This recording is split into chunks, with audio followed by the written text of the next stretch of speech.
Hello everyone, good morning students. Today class, आज की class में हम लोग क्या डिस्कस करने जा रहे हैं? द इंडियन कॉन्स्टिट्यूशन, भारतीय संविधान के बारे में आप बहुत कुछ जानने जा रहे हैं अपनी इस क्लास में। तो द इंडियन कॉन्स्टिट्यूशन को स्टूडेंट्स स्टार्ट करते हैं। Let's About me students, I am Shashi Mitra Maur, faculty of social science at your school. I am in TD Public School, Aliganj, ETA students. Let's forward. As you see students, what is this? This is our constitution of India, Bharat का संविधान। Original pick up देख रहे हैं constitution of India की students. ये किसी भी धार्मिक ग्रंथ से, रिलीजियस बुक से पवित्र या उससे भी इम्पोर्टेंट, क्योंकि इसी में जो कुछ लिखा हुआ है सेट्स ऑफ रूल्स है, कानूनों का एक संग्रह है जिसके बेस पर कंट्री को रन अप किया जा रहा है स्टूडेंट्स। तो ये हमारे लिए फर्स्ट प्रायोरिटी में आती है कि that is our constitution of India, Bharat का संविधान। स्टूडेंट्स इसको आप देख लीजिए, भारत का संविधान है। Okay students, let's forward. तो students, the constitution, what is the means of students constitution? Constitution का स्टूडेंट्स क्या मीन्स होता है? Okay, what is the means of constitution? Set of rules and regulations by which a country and its people are to be governed. All democratic countries have a constitution. Students, set of rules and regulations एक ऐसी book जिसमें rules and regulations होते हैं students. Okay, इसमें क्या होते हैं? Rules and regulations. Rules and regulations by which a country, जिसके द्वारा किसी देश को यानी कंट्री को एंड वहाँ पर रहने वाले उसके लोगों को गवर्न किया जाता है, यानी दिशा निर्देशित किया जाता है, या कंट्री के लोग या देश उसी set of rules and regulation के अकॉर्डिंग चलता है। ठीक है? ओके स्टूडेंट्स, आई होप आपको समझ में आया होगा।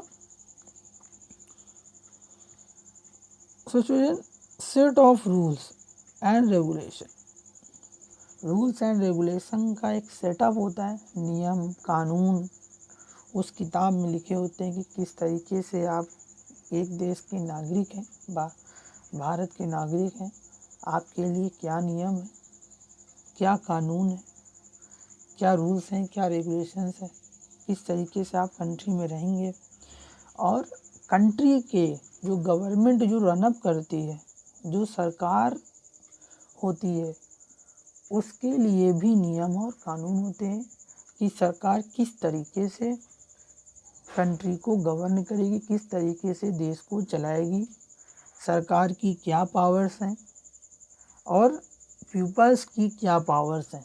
ये सब कुछ आपका मेंशन है आपके कॉन्स्टिट्यूशन बुक में, द कॉन्स्टिट्यूशन ऑफ इंडिया में। तो कॉन्स्टिट्यूशन स्टूडेंट्स क्या है? Set of rules and regulations, नियम और कानूनों का एक ऐसा संग्रह बाय विच अ कंट्री, जिसमें किसी देश को एंड उसके नागरिकों को गवर्न किया जाता है। Okay students, second, all democratic countries have a constitution, सभी लोकतांत्रिक देशों के पास संविधान होता है, कॉन्स्टिट्यूशन होता है। Students, all democratic countries have a constitution, सभी लोकतांत्रिक देशों के पास स्टूडेंट्स क्या होता है? संविधान होता है।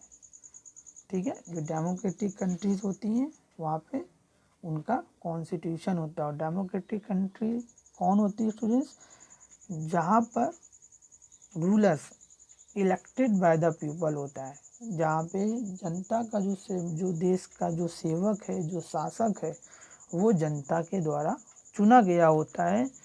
ऐसा देश, ऐसी कंट्री डेमोक्रेटिक कंट्री स्टूडेंट्स होती है। तो all demo countries have a constitution, जैसे अवर प्राइम मिनिस्टर या president. Our president is elected by the people, हमारे राष्ट्रपति जनता के द्वारा निर्वाचित होते हैं, इसलिए our country is a democratic country.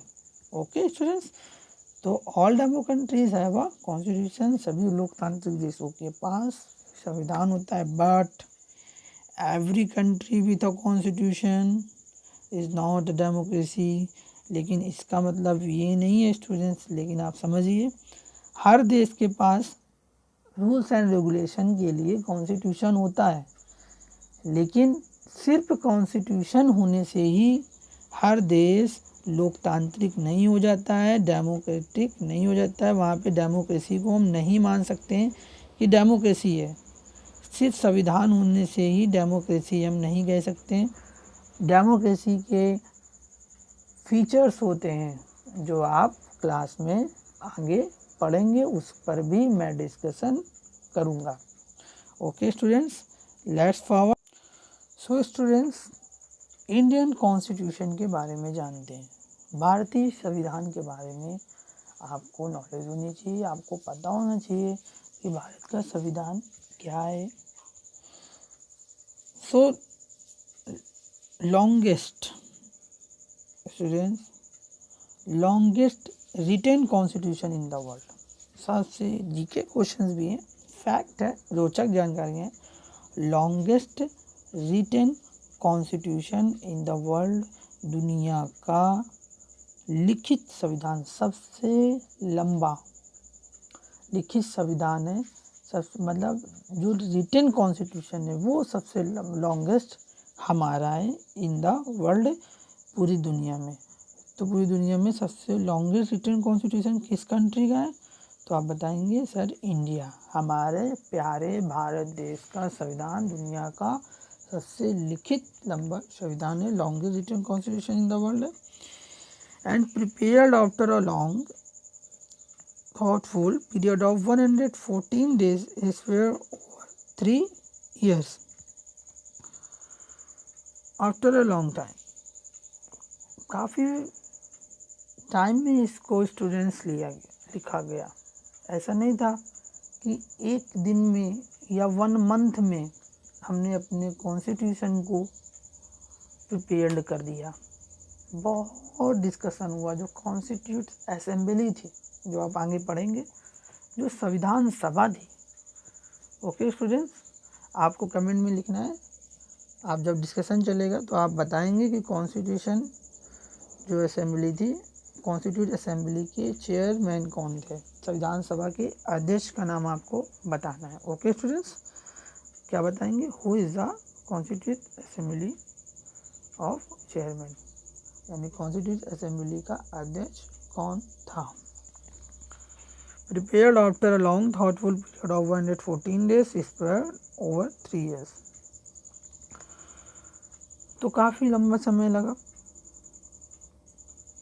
अगर मैं आपको एग्जैक्ट बताऊं तो 2 years 11 month and 18 days, यानी 2 years 11 month एंड 18 डेज।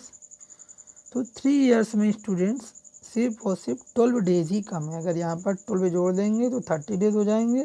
जैसे ही 30 होगा ये 12 मंथ हो जाएगा, यानी 3 ईयर हो जाएगा। तो हमारा संविधान कितने एग्जैक्ट जो बिल्कुल डेटा है वो है 2 साल 11 महीने 18 दिन में हमारा संविधान तैयार हुआ।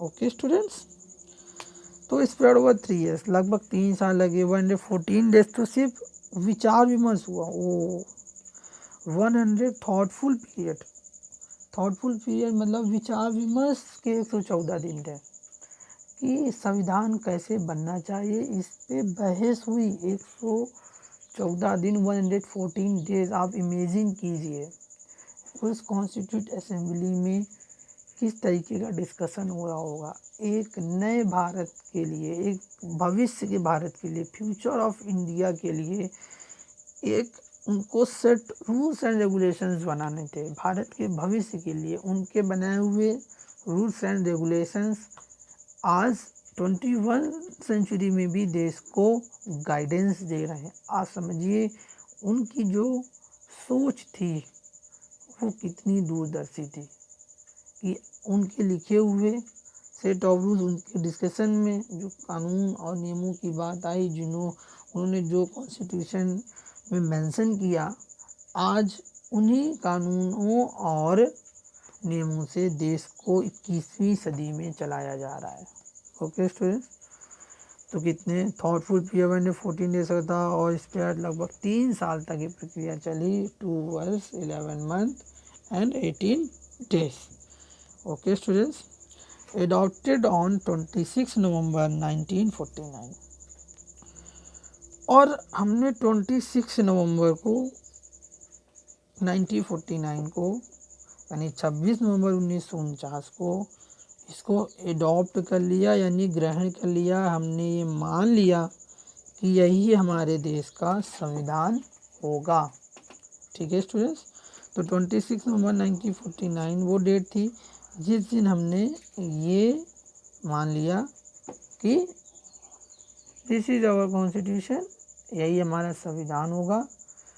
अब यही देश में, इसी से देश को गाइडलाइंस किया जाएगा, इसी से, इसमें जो मेंशन है रूल्स एंड रेगुलेशन, इसी से कंट्री को गाइडलाइंस किया जाएगा, इसी से कंट्री को रनअप किया जाएगा। तो कॉन्स्टिट्यूट असेंबली ने यानी संविधान सभा ने एडॉप्ट कर लिया संविधान को कि यही भारत के भविष्य का संविधान होगा। एडॉप्ट किया गया है, इन्फोर्स नहीं किया गया है, लागू नहीं हुआ है अभी। लागू तो आपको पता है कब होता है, आप बताएंगे 26 जनवरी को हम रिपब्लिक डे मनाते हैं। तो 26 जनवरी 1950 को भारत का संविधान इन्फोर्स हुआ था, यानी लागू हुआ था। उस दिन से हम रिपब्लिक डे सेलिब्रेट करते आ रहे हैं। तो एडॉप्ट कब हुआ था ये डेट आपको पता होना चाहिए, 26 नवंबर 1949 को। Let's forward students.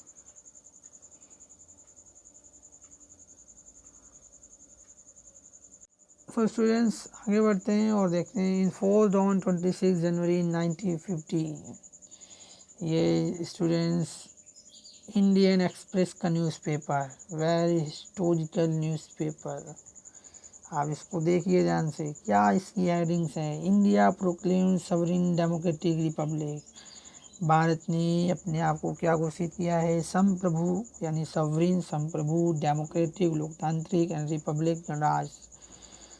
तो आप 26 जनवरी 1950 को जब हमारे देश में भारत का संविधान लागू हुआ, उस दिन नेक्स्ट डे का ये न्यूज़पेपर आप देख रहे हैं इंडियन एक्सप्रेस का। स्टूडेंट्स बहुत ही हिस्टोरिकल पिक आप देख रहे हैं इस समय इस लेक्चर में। और भी स्टूडेंट्स क्या न्यूज़पेपर में निकला हुआ है, Rajendra Prasad sworn in as a president. Next heading पे कि राजेंद्र प्रसाद भारत के प्रथम राष्ट्रपति के रूप में चयनित हुए या उन्होंने शपथ ली। स्टूडेंट्स तो Rajendra Prasad sworn in as president, यानी राजेंद्र प्रसाद भी भारत के प्रथम राष्ट्रपति बन गए जब भारत का संविधान लागू हुआ।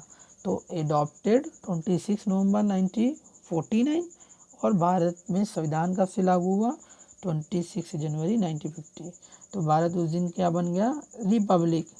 तो उसी डे से हम रिपब्लिक डे 26 जनवरी को सेलिब्रेट करते आ रहे हैं। ओके स्टूडेंट्स, और भी इम्पोर्टेंट चीज़ें इसमें निकली। Proclamation read out by the retiring governor general, और गवर्नर जनरल भी रिटायर हो गए यानी Lord Mountbatten. Okay students, let's forward. So student, what is the difference between adopted and enforced?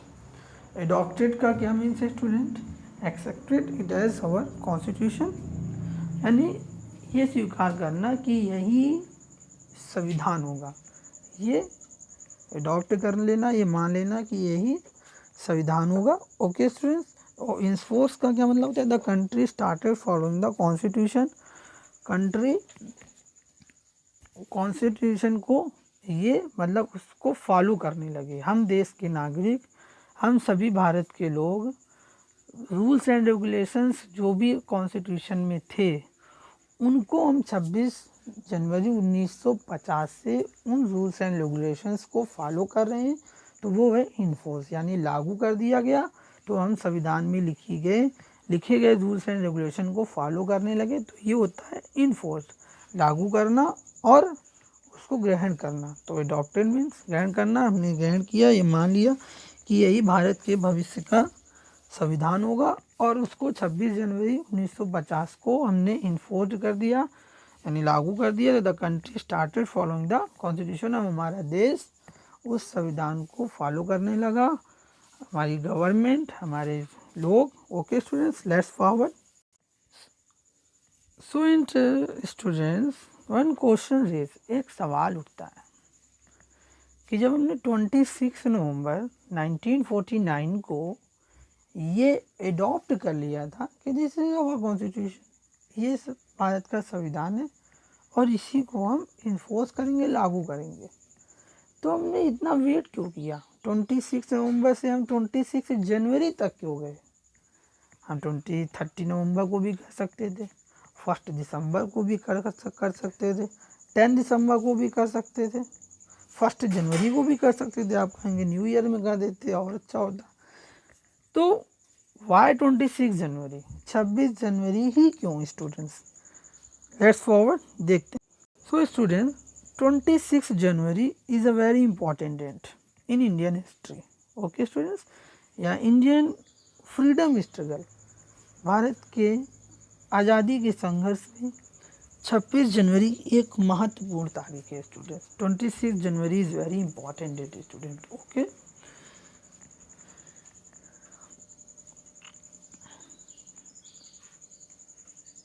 तो 26 January is a very important day. 26 जनवरी एक महत्वपूर्ण तारीख है स्टूडेंट्स।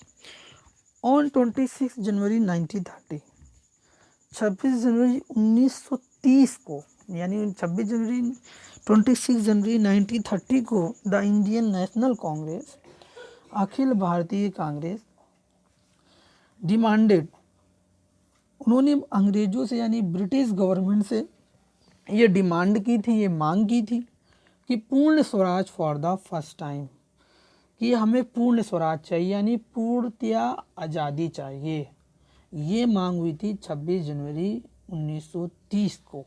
और ये जो आप पिक देख रहे हैं, आप देख रहे हैं ये जो असेंबली, ये जो सभा हुई थी जहाँ पे ये मांग की गई थी, ये स्टूडेंट लाहौर अधिवेशन है। ओके स्टूडेंट्स, ये लाहौर में डिमांड की गई थी पंडित जवाहरलाल नेहरू के द्वारा।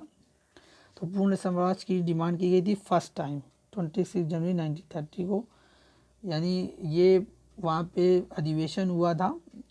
सारे देश के जितने भी कांग्रेस कार्यकर्ता थे लाहौर गए थे और वहाँ पर उन्होंने अंग्रेज़ों के सामने मांग रखी कि हमें पूर्ण आज़ादी चाहिए।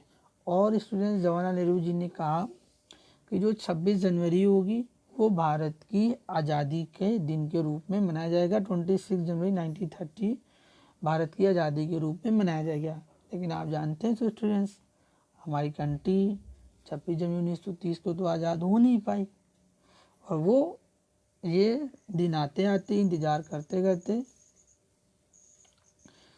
ये स्टूडेंट्स डे आते आते इंतज़ार करते करते आ गए हम 1947 में। उसके बाद 15/1947 को देश आज़ाद हुआ, लेकिन हमारा कॉन्स्टिट्यूशन रेडी नहीं था।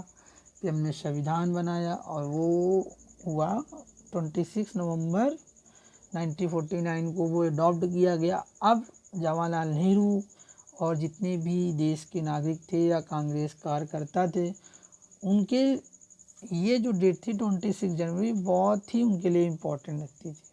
तो उन्होंने कहा कि क्यों ना 26 जनवरी तक रुक जाएं, ना 1930 ना सही 1950। तो इसलिए स्टूडेंट्स 26 जनवरी को हमने अपने देश का संविधान लागू किया, इन्फोर्स किया। So students, let's forward. So students, The heart and soul of the Indian Constitution, preamble. The Constitution of India, preamble. Preamble. What is the heart and soul of the Indian Constitution? ये question आता है class 10th level की, आप चीज़ें पढ़ रहे हैं, 7th 8th 9th 10th सबको मेंशन करके मैं आपको एक जर्नी पर ले जा रहा हूँ कि आपको जब 8th में जाएं तो आपको ये ना लगे कि सर ने कुछ नहीं पढ़ाया था, 9th में जाएं तो आपको ये चीज़ फील नहीं होनी चाहिए। ओके स्टूडेंट्स, तो the heart and soul of the Indian constitution, आप अगर स्कूल में जब आप डिस्कशन करेंगे अपने सीनियर स्टूडेंट से, चाहे वो 10th के स्टूडेंट्स हो चाहे वो 9th के हों, तो आप उनसे डिस्कशन कर सकते हैं पॉलिटिकल साइंस में, सिविक्स में, कि क्योंकि उनको भी वे पॉलिटिकल साइंस में मैंने यही पढ़ा रहा हूँ, सब कुछ ऐड करके सारी क्लासेस को लेकर, और आपको भी वैसे ही मैं प्रोवाइड करने का पूरा प्रयास कर रहा हूँ। तो आप अपने सीनियर स्टूडेंट से डिस्कशन भी कर सकते हैं स्कूल में कि heart and soul Indian constitution क्या होती है, वो भी आपसे पूछेंगे, तो आपको ऐसा नहीं लगेगा कि आपने पढ़ा नहीं, आप तुरंत आंसर करोगे। प्रीएम्बल, प्रस्तावना। तो भारतीय संविधान का हृदय और उसकी आत्मा कहाँ पर बसती है, वो है प्रीएम्बल, यानी प्रस्तावना हमारे लिए इतनी इम्पोर्टेंट क्यों है प्रीएम्बल। तो ये ओरिजिनल प्रीएम्बल की आप पिक देख रहे हैं जो कॉन्स्टिट्यूशन में लिखी गई, the constitution of India preamble. तो we the people of India क्या लिखा हुआ है, we the people of India having solemnly resolved to constitute India into a sovereign, socialist, secular, democratic republic and to secure to all its citizens क्या rights, justice, social, economic and political, liberty of thought, expression, belief, faith and worship, equality of status and opportunity, to promote among them all and fraternity, assuring the dignity of the individual and the unity and integrity of the nation। यानी we the people of India, हम भारत के नागरिक, having solemnly resolved to constitute India, हृदय से भारत के संविधान को ग्रहण करते हैं और भारत को एक सवरिन, संप्रभु, सोशलिस्ट, सेकुलर, डेमोक्रेटिक यानी सामाजिक, गणतंत्र, लोकतांत्रिक देश के रूप में इसको स्वीकार करते हैं और इसके नागरिकों को न्याय यानी जस्टिस किस आधार पे रहेगा, सामाजिक तौर पे भी लोगों को न्याय मिलेगा, इकोनॉमिक भी जस्टिस होगा, पॉलिटिकल भी जस्टिस होगा, लिबर्टी यानी स्वतंत्रता, किन चीज़ों की स्वतंत्रता रहेगी, थॉट की, विचारों की स्वतंत्रता रहेगी, एक्सप्रेशन, आप कुछ भी एक्सप्रेस कर सकते हैं अपनी फीलिंग्स को, है ना, राइट टू फ्रीडम, आप कहते हैं हमें बोलने का अधिकार, तो ये है liberty of thought and expression.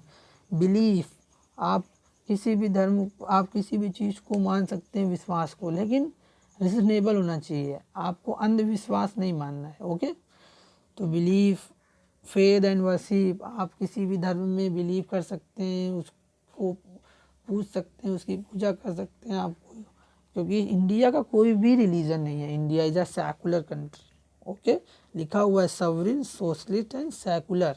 Bharat official तौर पर कोई भी धर्म को फॉलो नहीं करता है, भारत का कोई धर्म नहीं है, वी आर सेकुलर, भारत की संविधान में लिखा हुआ वी आर सेकुलर, यानी हम धर्मनिरपेक्ष हैं, हम सभी धर्मों को इक्वल मानते हैं, सारे रिलीजन हमारे लिए इक्वल है, सभी धर्म हमारे लिए समान है। ठीक है, equality of status and opportunity and fraternity. तो नेक्स्ट क्लास में स्टूडेंट्स इन सारे कीवर्ड्स का हम लोग मतलब समझेंगे कि क्या इनके मीन्स है, क्या इनके मतलब है, बहुत ही डीपली डिस्कशन होगा कि आप 8th 9th एंड 10th के सीनियर स्टूडेंट्स विंग के साथ भी आप डिस्कशन कर सकें।